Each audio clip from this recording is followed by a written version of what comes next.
Hi, this is Catherine. This is Taking Tea with Catherine.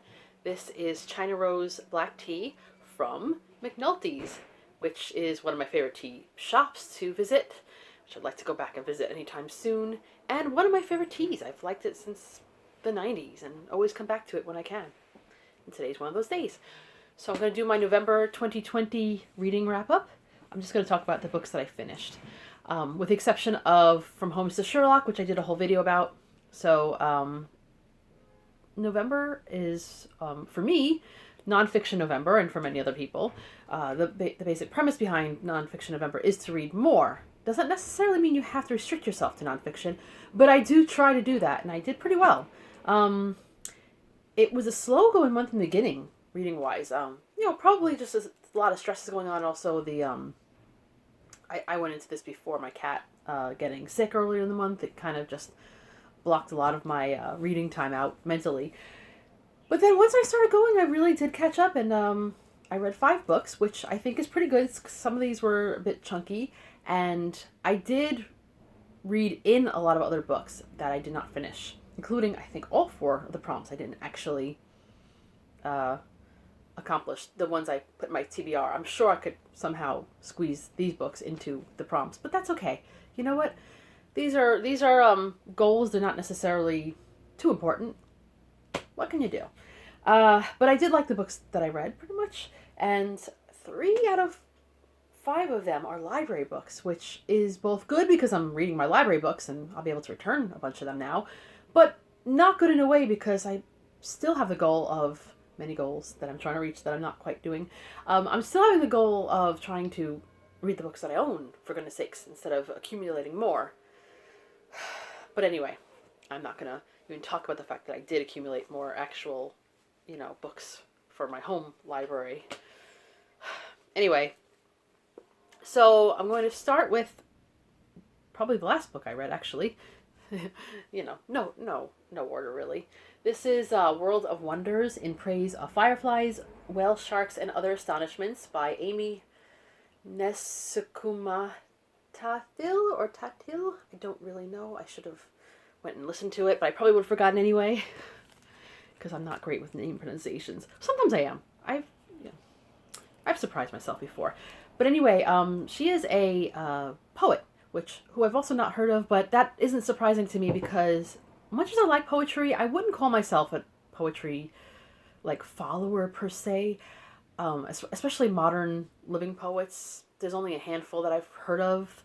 I have friends who are really good at keeping up with that sort of thing, so I'll read their blogs or ask them questions when I have them.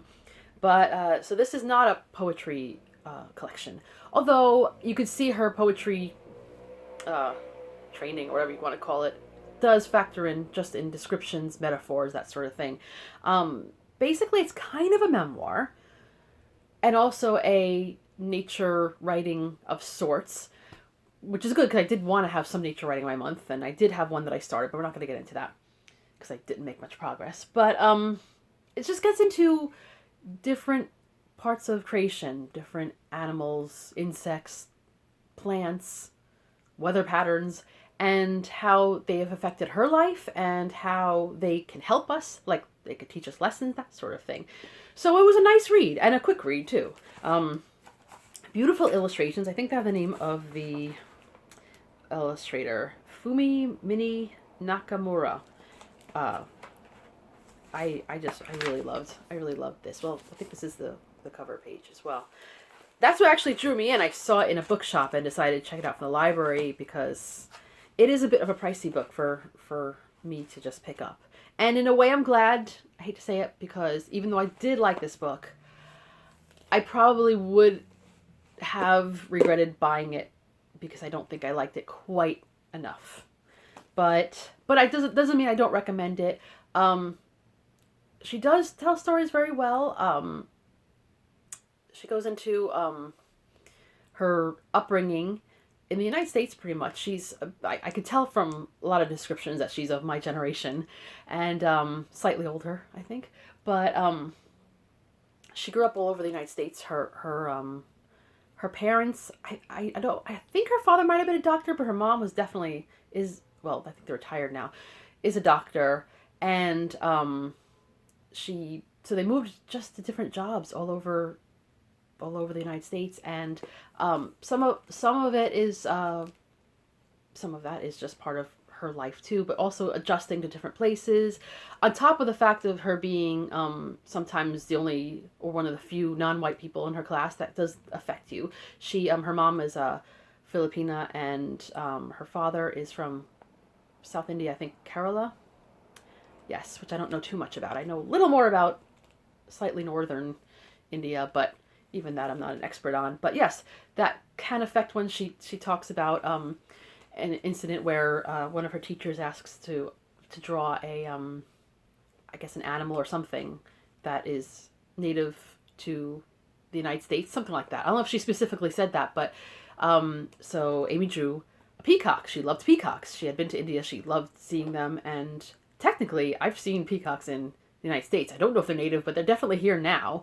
But this teacher was like, "No, you didn't do this right. You're supposed to do an American animal." So she ends up doing, I think, like an eagle, and like drawing flags all around. It's like just it was kind of almost a funny story, but kind of sad. You know how one has to adjust sometimes for others' expectations. I don't know if it would have been different if she went to school where I went. I think maybe not as much of a problem.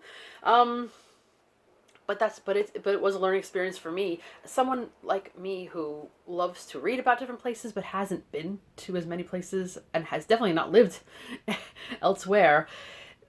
Any other point of view to me is interesting. So I definitely would recommend this in terms of if you like to read about different kinds of animals, different kinds of flowers, etc., and how, and exactly what I said, exactly how it influences someone's life and how one can learn from them. This is definitely a good book. So yes, recommend, but probably wouldn't put on top of my memoirs or nature writing.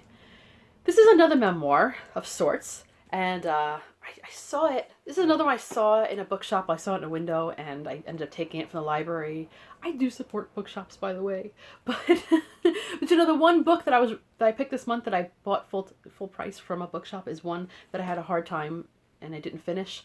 And I'm like, oh man, this keeps happening to me. Every time I buy a book, full price, from an independent bookshop because I want to help them out, I struggle. I gotta break this pattern.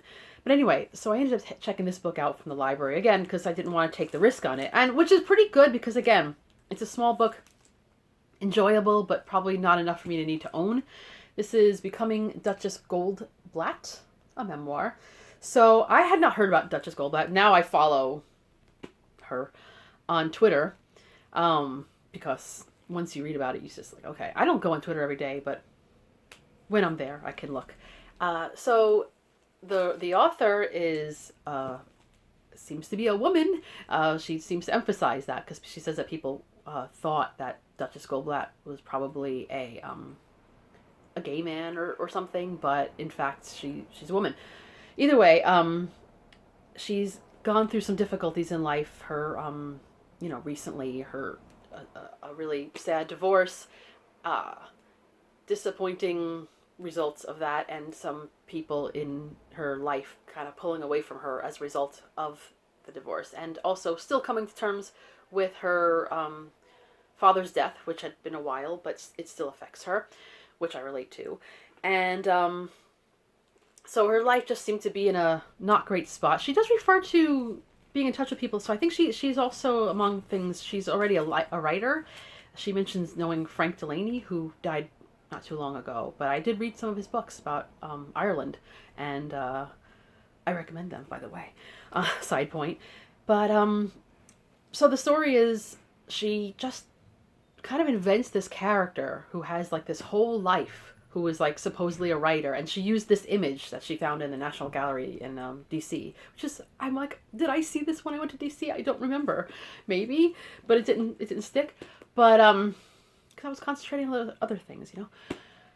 But anyway, and it takes off, and she lives almost like not a double life, but sort of like a different life through this woman. People are so affected by this Duchess Goldblatt personality and how it affects her, and how she actually is able to become friends with one of her very favorite musicians as a result, and like hang out with him and everything, which is kind of a fun thing to happen. So I'm not going to get into anything further because the rest of the story. There's a part of me, because I know she made up Duchess Goldblatt, obviously, and I mean the name itself is fantastic, and you know, so she's quite creative. I always wonder, is there something in the memoir that she made up as well? Did she actually meet Lovett? Spoiler alert.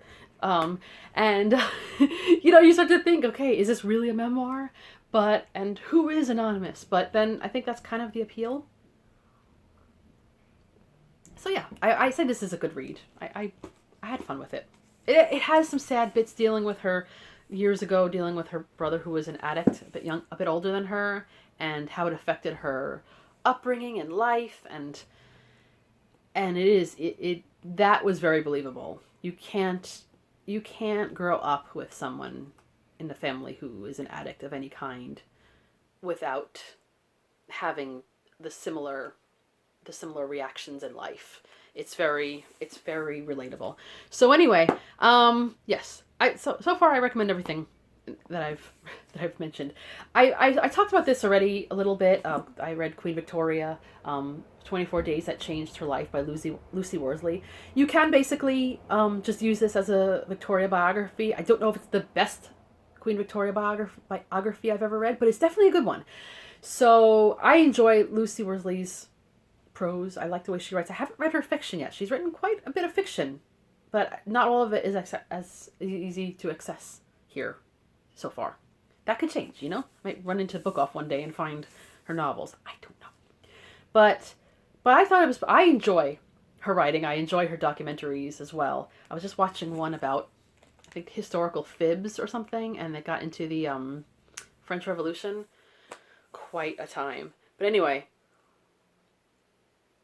so yeah, it's 24 days, but it's not strictly just 24 days. They go into a little background of the time and everything. There are parts of her life that are not really mentioned here because it's not a full-on biography. So I would encourage you to read, if you're interested in reading about Queen Victoria, more than one book about her. Pretty much any personality if you can. There are some people who have written definitive biographies on people. But often it's good to maybe have more than one perspective, because sometimes people have different attitudes toward the person too, and it can affect their writing. She seems to like Queen Victoria pretty much, but you know, pretty much. Anyway, so yes, I think I've talked enough about Queen Victoria for now. When are they going to bring back that PBS show? I know it's not entirely accurate, as you can totally see by the way her sister is written about in here totally differently, but nevertheless. Last but definitely not least, probably my favorite nonfiction of the year, and one of my very favorite books this year, and I hate that it's a library book, so I'm gonna have to take it back. If I can find it, every time I go to Book Off, I look for it. If I can find it even online for a really decent price, I'll probably end up getting it, because it's that kind of book that I just want to keep going back to. And that is Romantic Outlaws: The Extraordinary Lives of Mary Wollstonecraft and Her Daughter Mary Shelley by Charlotte Gordon. I first heard about this book, somehow it had escaped my notice when it came out, but by Jennifer Brooks, who just, like, her whole year has been affected by this book, and now I understand why. Because when you read this, you want to look into, if you're at all into poetry, you want to look into Shelley's poetry more. You want to look into Byron's poetry. I personally am I have their stuff. I'm going to point to everything. I did find another copy of Byron's poems that I picked up at the famous Book Off for a really good price, and so I do want to look again into all of these poets more so. I think my favorite of the Romantic poets so far is still Keats, and I do have a biography of him I want to read again. He's briefly mentioned in this book because they did have an encounter, you know, with Keats and Shelley. You know, met each other a little bit, but not very long, and that's okay too, because Keats would not have probably enjoyed the European adventures. I don't think. He was kind of different, but it is a fascinating book. You will want to learn even more about Mary Wollstonecraft and read her writings if you can get a hold of them. I want to get a hold of more of her writings. as well as Mary Shelley. I haven't actually read Frankenstein yet. I have it. I'm looking this way. That's why I'm looking over there. And now I really want to read it, and I want to even read more books. I have another book of hers called, I think, In Search of Mary Shelley. A while back, I read a biography on Percy Shelley by Claire Tomlin, and it was good. But I feel like I need to read more. I just feel like that. I feel like that time period, I'm not done with it yet, and I could continue talking about this. I was thinking about reading it this whole year, really, and then I saw Kate Howe's video where they were going to do like a kind of a group read, so I'm like, I'm going to join in for November because it's Nonfiction November, it's a subject that I like, and I do not regret it. The only thing, and this is not a regret, it's just a mention, is that it took up a lot of my month, so that in the early part of the month I was reading this book, as well as other books that I didn't finish, and From Holmes to Sherlock, and like I really thought that was going to be it. I thought I was going to have like, 3 books, that and the Queen Victoria, and that was going to be all I read. There's no shame in that, but still, I kind of, my minimum now is 4 books in a month. Like, because that evens out to about a book a week. That to me is a healthy amount. I want to read more, but I'm perfectly happy whether I read 4 books or I read 10 books. Anywhere in that range, I'm cool. But 5 is fine. And very excited that I was able to read what I did read, and I find that when I do Jane Austen July, I love it so much, and I don't completely tire of Jane Austen, but I can usually not pick up one of her books for a little while after that, because I did, it's like having afternoon tea, which is one of my favorite things. It is so delicious, and it is so filling that when you're done, you're like, okay, I'm good. I don't need another afternoon tea for a while. Yet I totally enjoyed it. Which, by the way, when I went to London by myself the first time, I did like afternoon tea at least twice in a week. There's a reason why I was sick for most of that trip. But anyway, sometimes you can have too much of a good thing. And then the same thing with October. I am not tired of Victorian novels, but after a month of reading almost entirely nothing but Victorian novels, when November rolls around, it's kind of nice to give myself a little bit of a buffer. And then I'm getting to that point now, I'm in December, I'm thinking, hey, I really want to pick up another Trollope. I want to finish my Dickens, and I want to read the rest of Bronte, etc. So I think, though, the one thing that is different with Nonfiction November is that, yes, when I get into December and now I can read some novels, not that I can't, but you know what I mean, then I can read some novels, I feel sort of, well, that's nice. So it's exciting to go back into, fiction a little bit, but I don't actually feel the need to lay off of nonfiction whatsoever, like at all. Like I'm still reading nonfiction even now. So it's nice. It's a great month, and if you've not done Nonfiction November, I encourage you to do it next November, and I also encourage you to read more nonfiction. You don't have to read only nonfiction, but I totally say it's a great part of one's reading diet if you can enjoy it. So that's all for now. I hope you've had a decent November. I know it was a crazy month, but we made it through. Let me know if you would like, if you've done a video for a wrap up. Please let me know. If I haven't seen it before, I will go look for it.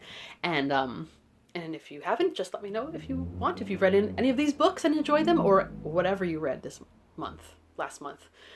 So that's all for now. I'll be back again soon with yet another video. Who knows what I'll be talking about next time. This is Catherine taking tea with Catherine. Have a lovely tea and nonfiction-filled day. Goodbye.